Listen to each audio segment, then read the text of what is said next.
अभी जस्ट हमने कल फिनिश किया था application under companies act. Now will start with appeal under SEBI laws. So guys basically इसके अंदर बहुत ही सारी पेनल्टीज़ है, काफ़ी सारी. तो it's not feasible and it's not practical कि आप सारी चीज़ें याद रखो, सारी पेनल्टीज़. ठीक है. तो जो बहुत कॉमन है एंड जो कि पता होनी चाहिए एंड जो कि एग्जाम में पूछी भी जा सकती है, मैंने वो मेंशन कर दी, जो कि ईजी भी बहुत है. ठीक है. तो इसके अंदर सबसे पहले है पर्सन फेल टू फर्निश. एक इंसान ने या कंपनी ने इंफॉर्मेशन नहीं दी, रिटर्न फाइल करनी थी वो नहीं फाइल करी. ठीक है. डॉक्यूमेंट फाइल नहीं किया, या फिर फाइल किया तो गलत कर दिया, तब क्या. तो तीनों में ये चीज़ है कि 1 लाख से स्टार्ट होगा और 1 लाख रुपीज़ ईच डे हो सकता है. ठीक है. मैक्सिमम 1 CR जाएगा. फाइन. तो 1 लाख से स्टार्ट होगा, 1 lakh rupees each day and minimum 1 lakh and maximum 1 CR. और ये भी हो सकता है कि 1 लाख रुपीज़ ईच डे. तो आप देख रहे हो कितनी स्ट्रिक्ट पेनल्टीज़ है. ठीक है. अब इन्वेस्टर ग्रीवियंसेस आए लिस्टेड कंपनी के पास काफ़ी सारे, और उसने उसको रिड्रेस ही नहीं करे. सेम पेनल्टी 1 लाख से स्टार्ट होकर 1 lakh each day, maximum 1 CR.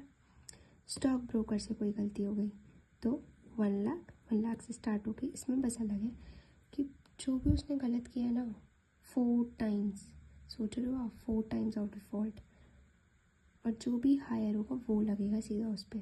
तो इस पर तो बहुत ही बड़ी पेनल्टी उन्होंने लगा रखी है. नाउ कंपनी साहब में हमने पढ़ा था कि एडजुडिकेशन कैसे होता है.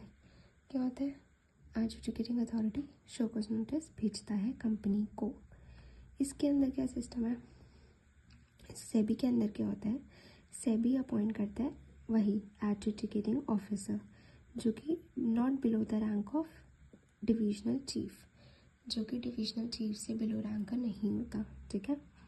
तो इनके पास सारी पावर्स है जो सीपीसी में होती है, लाइक समन, किसी को भी समन भेज सकते हैं और बोलते हैं चलो कोर्ट में आना, ये डॉक्यूमेंट लेकर आना, ये दिखाना मुझे, वो सारी पावर्स. ठीक है.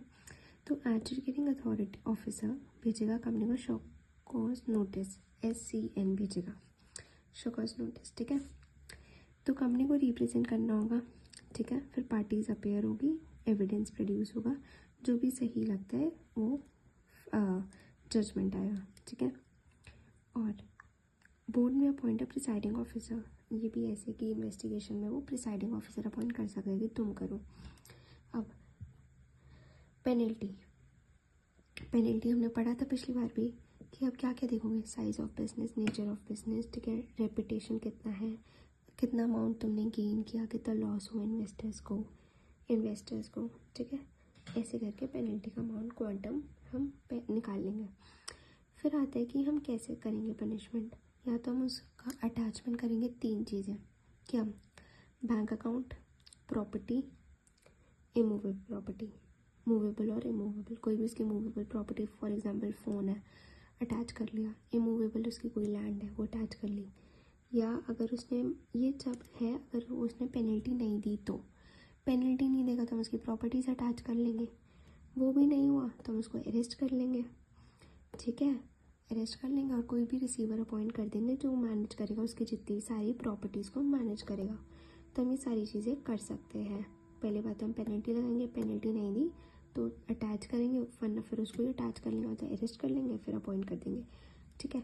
अब एडजुडिकेशन से कंपनी खुश नहीं है, अग्रीव्ड है, तो वो सैट में अपील कर सकते हैं 45 डेज़ के अंदर. NCLAT में कब जाता है, 45 डेज़ ही तो था. ठीक है. NCLAT में अगर आपको NCLT से NCLT मूव करना है तो 45 डेज़ था. ठीक है. और अगर RD से NCLT, सॉरी, एडजुडिकेटिंग ऑफिसर से आप RD जा रहे हो तो 60. RD के पास इन्होंने 7 दिन रख दिए. ठीक है. बस अब एक छोटा सा है कि सैट के अंदर कौन कौन होता है. तो सैट के अंदर 3 टाइप के लोग होते हैं, प्रिसाइडिंग, जुडिशियल, टेक्निकल.